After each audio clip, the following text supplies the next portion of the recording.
Channel tidak lolos monetisasi adalah permasalahan yang sering dihadapi YouTuber pemula.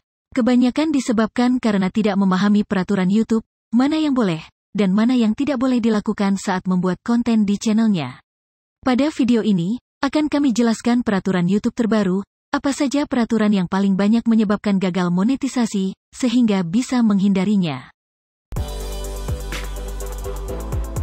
Update peraturan YouTube terbaru yang pertama adalah syarat monetisasi konten anak. Sejak November 2021, tidak semua konten anak bisa dimonetisasi. YouTube menyebutkan bahwa konten anak berkualitas rendah tidak dapat dimonetisasi. Dan jika channelnya sudah dimonet, maka bisa terjadi dismonetisasi karena update peraturan ini. Konten anak yang berkualitas rendah antara lain konten yang komersial, fokus utamanya hanya untuk promosi produk mainan atau makanan.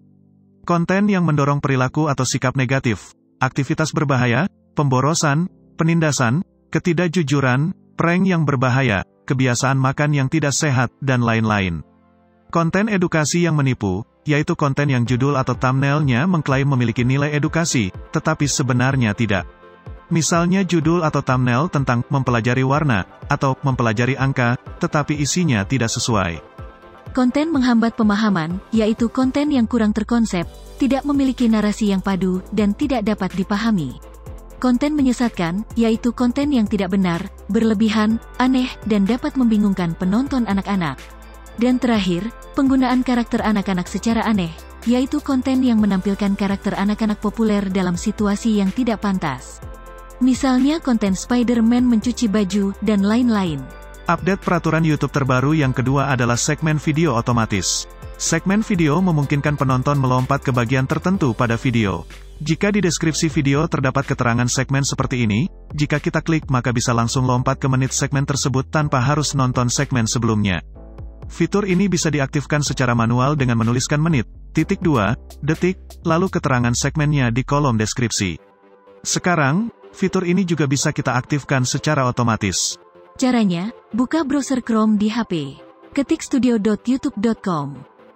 Lalu klik lanjut ke studio di bawah tombol dapatkan aplikasi. Klik konten di menu sebelah kiri. Lalu klik judul video yang akan ditambahkan segmen otomatis. Berikutnya klik tombol pensil ini. Akan masuk ke halaman detail video. Scroll ke bawah, lalu klik tampilkan lebih banyak. Akan muncul opsi segmen otomatis ini. Klik checklist izinkan segmen otomatis. Lalu klik simpan. Maka YouTube akan membuat segmen secara otomatis berdasarkan isi konten. Update peraturan YouTube terbaru yang ketiga adalah tab komunitas. Sebelumnya, sebuah channel bisa mengaktifkan fitur tab komunitas setelah memiliki 1000 subscriber. Sekarang, postingan komunitas sudah bisa dimiliki semua channel yang memiliki lebih dari 500 subscriber. Untuk channel yang baru saja mencapai 500 subscriber, perlu waktu hingga 1 minggu untuk mendapatkan akses ke postingan komunitas. Update peraturan YouTube terbaru yang keempat adalah batas upload thumbnail custom. Sebelumnya, tidak ada batasan thumbnail yang bisa diupload dalam sehari. Sekarang, YouTube membatasi jumlah thumbnail yang dapat diupload channel dalam waktu 24 jam. Batas maksimum thumbnail yang dapat diupload berbeda-beda setiap channel, tergantung jumlah subscriber, jumlah pelanggaran peraturan YouTube yang pernah dilakukan, dan lain-lain. Berikutnya kami jelaskan peraturan YouTube yang paling sering dilanggar yang menyebabkan gagalnya pengajuan monetisasi, atau menyebabkan dismonetisasi jika channelnya sudah dimonet. Peraturan YouTube penyebab gagal monetisasi yang pertama adalah repetisius konten atau konten berulang. Pelanggaran konten berulang adalah channel yang kontennya sangat mirip sehingga penonton mungkin kesulitan membedakan video yang ada di channel tersebut. Contoh pelanggaran yang terdeteksi sebagai konten berulang. 1. Konten yang menampilkan pembacaan materi lain yang bukan karya kita sendiri, seperti teks dari website atau situs berita. 2. Lagu yang dimodifikasi sehingga nada atau temponya berubah, tetapi tetap identik dengan lagu aslinya. 3. Konten berulang yang mirip atau tidak berfaedah, miskin nilai edukasi, dan rendah kualitas komentar atau narasinya. 4. Konten yang dibuat berdasarkan template, diproduksi massal, atau dihasilkan oleh program komputer. 5. Slideshow gambar atau teks dengan sedikit atau tanpa narasi, komentar, atau nilai edukasi.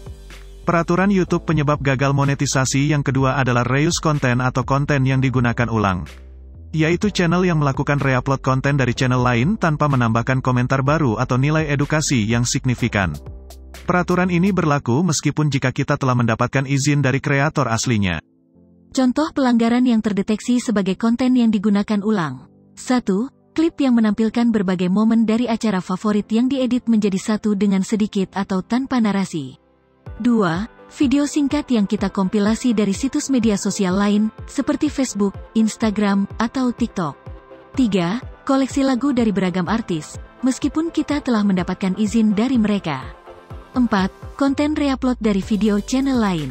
5. Promosi konten channel lain, meskipun telah mendapatkan izin. Peraturan YouTube penyebab dismonetisasi yang ketiga adalah invalid traffic atau traffic tidak valid, yaitu tindakan penipuan dan berbagai cara buatan untuk meningkatkan view video. Contoh traffic tidak valid. 2. Mengumumkan kepada penonton bahwa mereka sebaiknya menonton atau mengklik iklan di video tertentu untuk meningkatkan traffic iklan, sehingga meningkatkan pendapatan iklan. 3. Pihak ketiga yang menjalankan bot klik otomatis di video kita untuk memanipulasi traffic iklan. 4. Mengklik iklan yang muncul di video kita sendiri. Berikut adalah beberapa pelanggaran peraturan YouTube penyebab dismonetisasi lainnya, namun tidak otomatis terdeteksi oleh YouTube, tetapi harus dilaporkan terlebih dahulu oleh penonton. Konten yang menawarkan penjualan view, like, komen, atau data YouTube lainnya.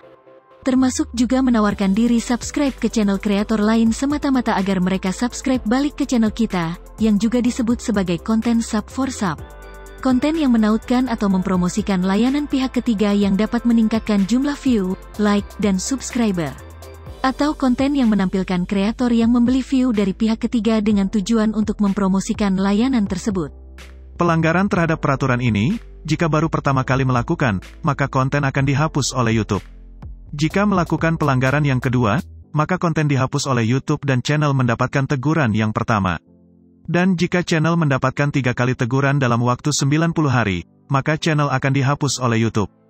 Jika masih ragu apakah konten yang kita buat bisa dimonetisasi atau tidak, berikut adalah panduan dari YouTube beberapa contoh konten yang bisa dimonetisasi. Menggunakan klip untuk memberikan ulasan kritis. Adegan suatu film yang dialog atau suara narasinya telah kita ubah. Pemutaran ulang turnamen olahraga yang berisi penjelasan dan suara narasi kita berisi ulasan pertandingan tersebut. Video reaksi berisi komentar kita terhadap video aslinya. Konten gaming dapat dimonetisasi jika ditambahkan suara narasi atau komentar langkah demi langkah dari awal hingga akhir video. Sedangkan untuk video Shorts, berikut adalah beberapa syarat untuk mendapatkan bonus dari pendanaan YouTube Shorts. Channel harus mengupload setidaknya 1 video Shorts yang memenuhi syarat dalam 180 hari terakhir. Channel harus mematuhi pedoman komunitas YouTube, aturan hak cipta, dan kebijakan monetisasi.